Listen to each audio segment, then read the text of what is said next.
We open with a simple barter scene, two people trading what they must. Then we show how repeated exchange creates trust, and trust creates specialization.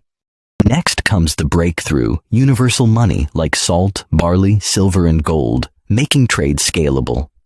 We shift to the Silk Road, a moving network of caravans, maps, coins, and borders, where culture travels with cargo. We explain how information moved with merchants, new tools, new beliefs, new techniques, faster than armies. Then we pivot hard to the 15th century when ships turn oceans into highways and land routes lose control.